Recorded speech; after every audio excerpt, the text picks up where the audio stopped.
just the way it is. It looks like it lit up fast today. If we've got sound, let's dig in. Just the way it is. 5, 4, 3, 2, 1. I'm John Miglosh for the Wisconsin DMA and the International Society for Strategic Marketing. The hairstylist didn't show up yet. I got my hair slicked back. Let's go. Let's dig in. That's the way we roll around here. Here we go. I don't hear Sing it. to it. Oh, that's Sing to it. Sing to it. Sing to your plan. There's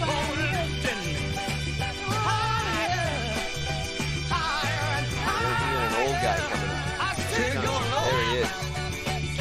My demographic. Somebody said they can't hear me when I talk over the commercial. You can take on anything in Facebook. There we go. So that has no bearing on anything, but I liked it, and I was singing to my plants today after I watched it, and I actually only have one plant. It's something I rescued from death.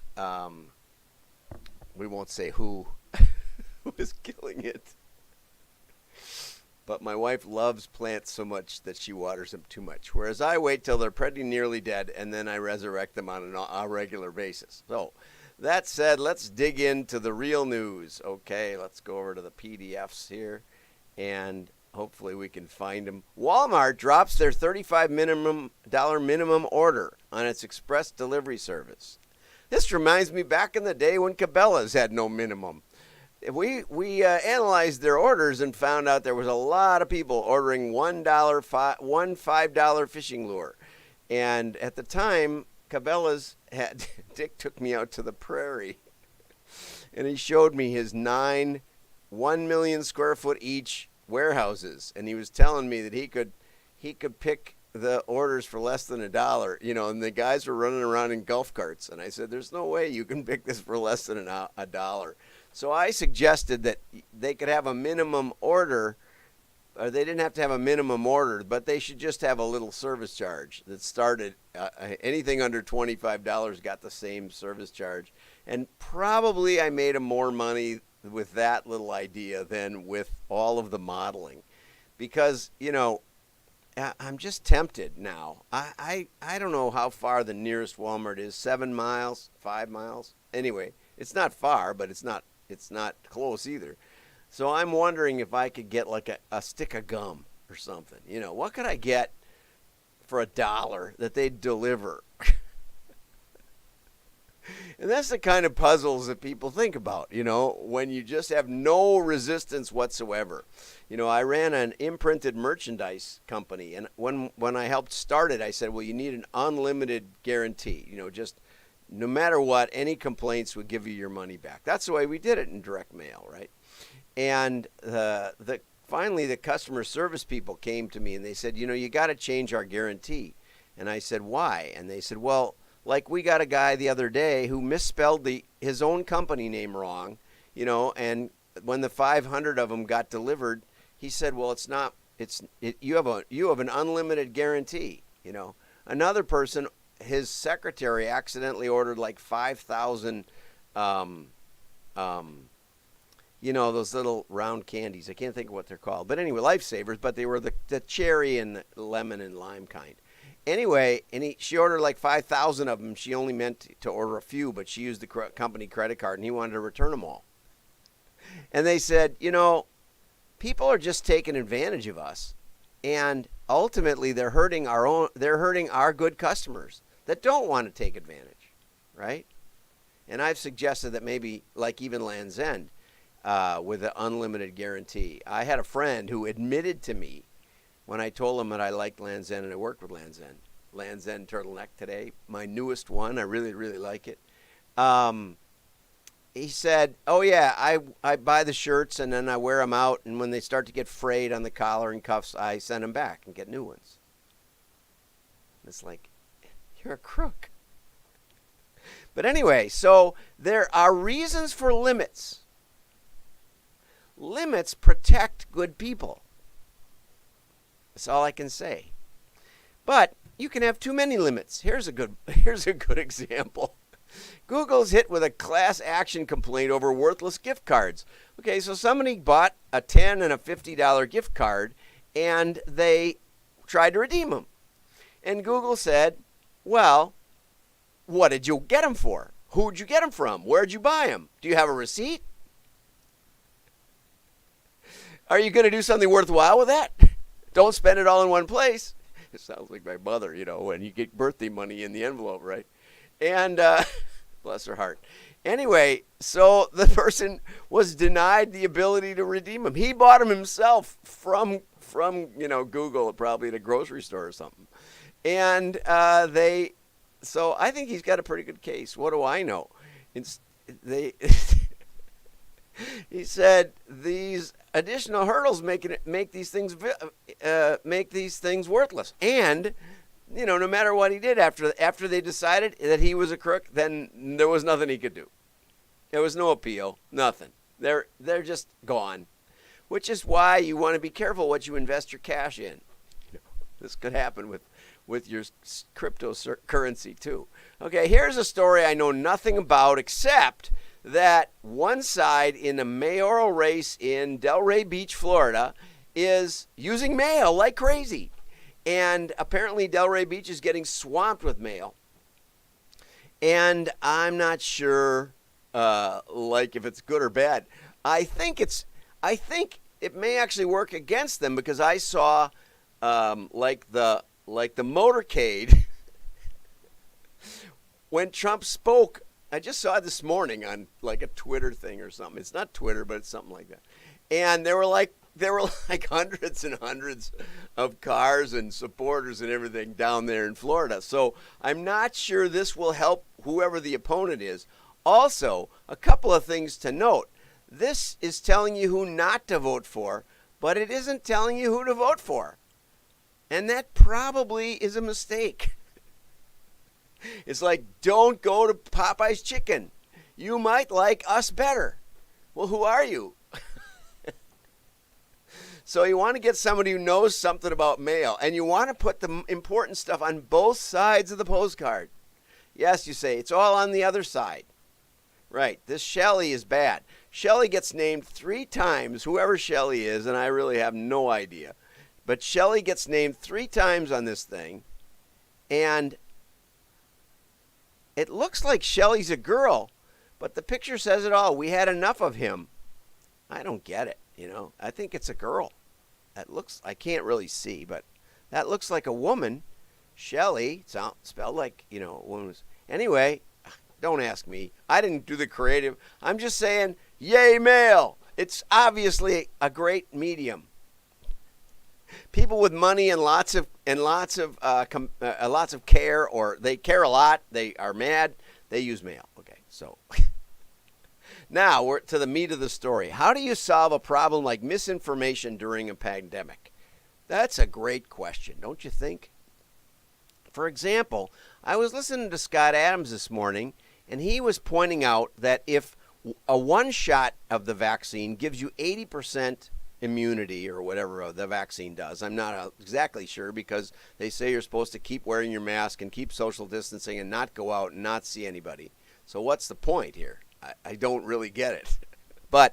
And it's only a 0.01 or something, 0.001% chance that you'll be hospitalized anyway. So to multiply that to improve that by 90%, it doesn't even move it 1 full decimal point. That's just math. I'm not telling you whether you should or you shouldn't. I don't know anything about medicine, as I pointed out a few times. I'm just saying that the math is interesting. Now, one of the pollsters, a math guy, not the side I generally root for, and he got 2016 completely wrong. But he said, if the vaccine with one shot gets you 80% benefit, then we should be giving one shot to everybody we can rather than 2 shots to half as many people. It's just math, okay? The second shot only improves it from 80 to 95 or something like that. So the second shot has very little effect. Much better to give everybody one than some people 2 and a lot of people none. That's what he said. It's just math. It doesn't have anything to do with medical. And yet, that's being called misinformation. right? The rapid tests. Rapid tests. We could give everybody a test for $15 a piece. You could buy as many as you want, stick it up your own nose, and you could find out in 10 minutes in your home whether you had it or not. That would be really effective. It only is about 80% correct, but the other one isn't 100% correct, and it would catch the super spreaders. But the FDA decided that you needed to have a prescription, which means you need to talk to a doctor, which means that you can't really do it yourself. So those are both misinformation, those alternate opinions. So I find it interesting that we think that misinformation is the big problem. I think it's not. I think the big problem is that we're trying to ban information. So I went back and looked up classic defenses for free speech, and I learned a lot. One was John Milton, 1644. That's a long time ago, right? That's like more than 100 years. It's a little joke there. And he said, those intent on censorship do have a legitimate fear, for books are not absolutely dead things, but do contain a potency of life in them. In other words, they take on a life of their own. A bad idea can get legs, right? And yet, as good almost kill a man as kill a good book. Who kills a man kills a reasonable creature, God's image, but he who destroys a good book kills reason itself. I thought it was pretty good. And then John Stuart Mill, who was 2 centuries later, 1859, so that's still 150 plus years ago, long time ago, said, if all of mankind minus one were of one opinion and only one person were of contrary opinion, mankind would be no more justified in silencing that one person than he, if he had the power, would be justified in silencing all of mankind. Got it? Because why? Here's a 4-point argument I want you to hear for free speech. And I don't know if I'm getting any pluses or not. I see somebody on YouTube, somebody on Periscope. And I didn't ever get over to LinkedIn to test that. Let's go see if LinkedIn has anything. Zoop, don't see it. But that doesn't mean I'm not there. Anyway, I love to hear from you, but this is really good. If any opinion is compelled to silence, so you silence an opinion, that opinion may, for aught we know, be true, could be true. Like Scott Adams' point, and the pollster and a bunch of math people basically will get a warning or get kicked off Twitter for saying that, for suggesting that somehow the medical hierarchy isn't 100% right. We know they're not 100% right. They flip-flop. Okay? So to deny this is to assume our own infallibility, right? So who made you God? How do you know, Twitter or Fauci or anybody, that you know the right answer? Is 1 mask good? Is 2 masks better? Is 10 masks the best? Or just put a pillow over your head. As long as it's my pillow. Anyways, secondly, though the silenced opinion be an error, it may very well, and commonly does, contain a portion of truth. Right? Like the math thing. Nobody's saying don't get the vaccine. They're saying it might make sense to spread it out differently. Right? If people in nursing homes are well isolated, then they don't pose a big threat to society. They might be vulnerable, but they're not the threat. The super spreaders are the threat. Those are the people you want to find. Right? So you want an easy, cheap test at home, and you want lots of spread on the vaccine. Doing it completely the opposite. Okay, so the prevailing opinion on any subject is rarely or ever the whole truth. Does that seem right to you? Seems right to me. It's almost never the whole truth. And I'm going all in against digital. There's some truth in digital. I'm okay with them fighting with me. It's okay. I can take it, right? And so then here's another one, third one. This is even more interesting. Even if the received opinion be not only true, but the whole truth. Okay, so let's say the CDC and the World Health Organization, who don't agree, but let's say they are the whole truth. Okay, let's say. Unless it's vigorously and earnestly contested, This is like the scientific method. Let's try repeating the experiment. Let's try verifying the idea. We accept it might be true, but it might not be true, or there might be some nuance to it that we missed. Okay? So we need to fight about it. That's the only way we make any progress, is fighting about it. Otherwise, it'll just be propaganda, and it undermines trust. If you can't stand up to criticism, then why should I trust you? If all you can do is call names, then you have no argument. Because multiple opinions elevate us all to rationality, it's the only choice. And he's got a fourth point, but I'm going to skip it. But there's some really good stuff in this article. You really have to get it. But here's the best part. And this is it's from a 2014 book that points out that in post-war I Germany, hate speech laws helped rather than hindered the Nazi rise to power. You bet they did.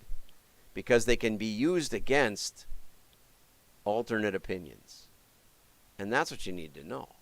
You need to know that this cancel culture, this silence culture, and this may be my last podcast, who knows, but this very simple, easy way to knock people out of the public discourse only takes you one place. And here's the conclusion. With an increasingly diverse society, okay, we basically have only two choices. There are only two choices. Either we agree that increasing diversity of people means we need to restrict diversity of speech in order to keep the peace. Okay?